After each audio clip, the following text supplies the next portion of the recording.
Hello everyone, Justin Patton here, Leadership and Communication Coach. And so I have a question for you. So how willing are you to disrupt your life so that you can really accomplish and go after the dreams and the goals you set for yourself?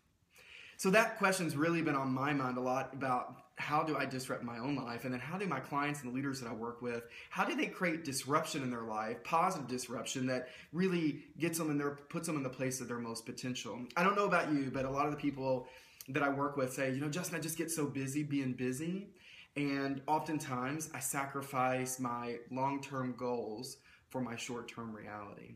And they are constantly back in the same rut, in the same situations, and the same experiences that they've been in their whole life. And so how do you break those patterns and get yourself to the place you really want to be? So I want to tell you a quick story about a woman I know. She's a motivational speaker, just an amazing woman called Nichols. If you've never heard her or seen her, I encourage you to Google her or watch her YouTube videos. But she's been on the Steve Harvey show, and she talks a lot about her, her background and her life. And she said at one time she was broken, and she was looking at her son and thinking that, you will never be in this situation again. And she says this line that just stuck with me. She says, I realize that I am my rescue, that no one else is going to come save me from my financial bankruptcy, for my job, for my relationship. It is up to me to be my rescue, to pull myself out of that situation and put myself in this place of most potential.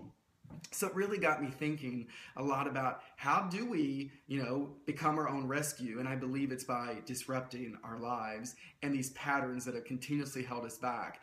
So when I think about creating disruption for you, maybe you need to disrupt your relationship. Maybe it's not going as well as you want it to go. And so what do you need to add that spice and that intimacy back into it? Or maybe it's getting out of a relationship that's unhealthy. For leaders, I think disrupting means maybe the culture isn't what you want. So how do you disrupt it to get to that place of most potential? How do you motivate, inspire these employees or these team members that you have? How do you disrupt the organization and the way that you lead so that you can create better results? Or maybe it's just simply disrupting the pain that we've had from our past and transforming it so we can move to something even more purposeful in the future. So let me just kind of stop and tell you what I believe disruption is. I define disruption as kind of taking bold incremental action to re-engineer our lives. And I think when we re-engineer something, we take what was already there and we kind of break it down and we use it and we make something purposeful from it moving forward to make it even better. Change to me is about just kind of either just moving on, forgetting about it. And I think sometimes change is very short term, and that's why so many organizations don't see long-term sustainability with their change efforts. Where I think disruption isn't about forgetting it or avoiding it or not acknowledging. It's about taking our past and repurposing it for something even greater and better in the future. So I believe there's really 6 steps that you got to be able to do if you want to disrupt your own life or the way that you lead, the way that you parent, the way you show up in your relationship or communicate. So I just want to give you those 6 steps. So number 1 is I believe that you got to have a bold vision for what could be in your life. So whether that's your weight or something with your body, whether that's the way that you lead, you got to be able to step back and say, what's this bold vision that I see, that I know that I'm capable of, but maybe that I just haven't been working towards. So number 1 is kind of creating that bold vision for what could be. Number 2 is what I already mentioned, is repurposing the past. It's not forgetting it, ignoring it. It's saying, how do I take what I've been through, what I've done, the actions that I've taken, and learn what I need to learn from it and kind of re-engineer it in a way that's going to propel and push me forward. So number 3 would be, are you willing to be uncomfortable? I think anyone that's ever done anything great in life wasn't comfortable, but they didn't let it hold them back. They were a little, probably, I'm sure, scared, but every day they took that fear and did something with it so they could move forward in their goals and in their dreams. Number 4, and I think more importantly, is every day they take incremental and consistent steps towards their vision. We don't have to wake up and have it all together. We don't have to say, this is where I want to be in my education or where I want to be from a salary perspective today. It's about having the vision, and then what am I doing? Am I making consistent and incremental steps to get me to that place? Number 5 is then, listen, I feel that anyone that's ever done anything great had an army of people behind them, really supporting and helping them. So I always say, number 5 is you got to allow your army of champions that are all standing behind you, rooting you and cheering you on. You got to allow them to support you. And so going public with them about what you're doing, telling them how you're going to need their support moving forward so that you can really accomplish the things that you want. And number 6, and I think is so important, is we got to believe we are worth the vision.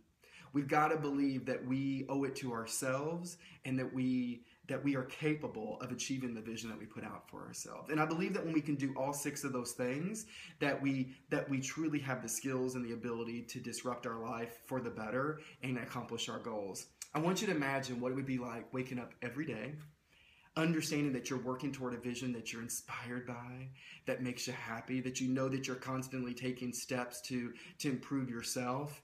And when we do that, we consciously or unconsciously even build our own self-worth and our confidence in that process. And I think we become role models for other people, whether it's our children, whether it's our team members, to let them know that never settle for less than you deserve, that you can do these things if you're willing to disrupt your life and to make some changes, to be uncomfortable, to rely on other people to help support you. And as a leader, I don't know a more amazing gift that we can give to other people, but just to say, I believe in you and don't settle for less than you deserve. So, what kind of disruption do you need to create in your life? Is that disruption kind of, getting yourself out of a bad relationship or reigniting your relationship? Is it going back to school or getting a certification for something? Is it, kind of making a choice to be more vulnerable? Is it really saying, I'm going to disrupt my life by choosing to own my voice and not dismiss it or ignore it? So what do you need to do in your life to create this disruption so that you can achieve and set the goals that you have out for yourself?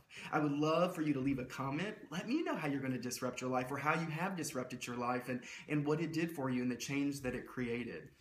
If you know someone that really needs to hear this message or that's going through something and they understand that they're ready to disrupt their life, but maybe they just don't know how, share the video with them. You can like my Facebook page at Justin Patton Inspires, all one word on Facebook, and you can find more videos, and you can go out to my website at justinpatton.com and sign up for my newsletters. And one email a month, just kind of giving you ideas and tips around leadership and communication skills and how we can all just show up better. Listen, if no one tells you they believe in you, I want you to know that I believe in you. Thank you for being on this amazing, crazy joyride with me and helping me grow, sharing your stories with me. And I'm going to really do some soul searching myself about what kind of disruption is next for me in my life and how do I put myself in the place of most potential for accomplishing my goals. Remember what Lisa Nichols said, right? No one else is my rescue. It is my responsibility to disrupt my own life so that I can accomplish everything that I want to accomplish and that I'm capable of accomplishing. All right? I believe in you all. Have a great day. Bye-bye.